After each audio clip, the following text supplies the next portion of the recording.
नहीं चलेगी, नहीं चलेगी, नहीं चलेगी, वोट चोरी नहीं चलेगी, नहीं चलेगी, नहीं चलेगी। આજે આવેદન પત્ર સાથે સાથે જે સાબિતી છે, જેમના નામ કમી થઈ ગયા છે, જીવિત છે, જગ્યા પર રહે છે તોય છતાં એમનું નામ કાઢી દીધું છે. પ્રમુખે જે રજૂઆત કરી છે બિલકુલ સાચી અને સ્પષ્ટ રજૂઆત છે. જો તમારે ચૂંટણી આવી રીતે જ કરવાનું હોય કે બધાના નામ કાઢી દેવા, લોકોને હેરાન કરવા, 10 આવેદનપત્ર આપ્યા પછી પણ જવાબ નહીં આપે, જે લોકોએ વાંધા અરજી કરી છે એ ડુપ્લિકેટ છે એવું કહે છે કે અમે અરજી કરી નથી, તો તમે કઈ રીતે અરજી સ્વીકારી? પહેલી વાત તો એ છે.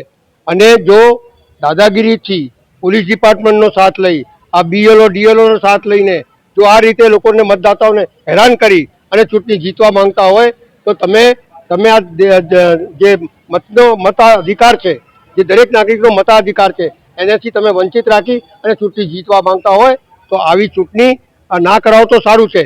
એના કરતાં આમ જ લઈ લો, કારણ કે ગુંડાગીરી, પોલીસ ડિપાર્ટમેન્ટનો સાથ, સરકારી અમલદારનો સાથ, બધાનો સાથ લઈ અને નાગરિકોને હેરાન કરી અને આ ચૂંટણીમાં જવાબ નહીં આપવાનું આ પ્રકારનું જે ચાલતું હોય એની સામે કોંગ્રેસ પાર્ટીનો વાંધો છે. કોંગ્રેસ પાર્ટી લડશે લોકો માટે, જન આંદોલન કરશું, પણ મતાધિકારથી કોઈને વંચિત નહીં રાખીએ એ પ્રમાણેની મારી કાર્યવાહી છે.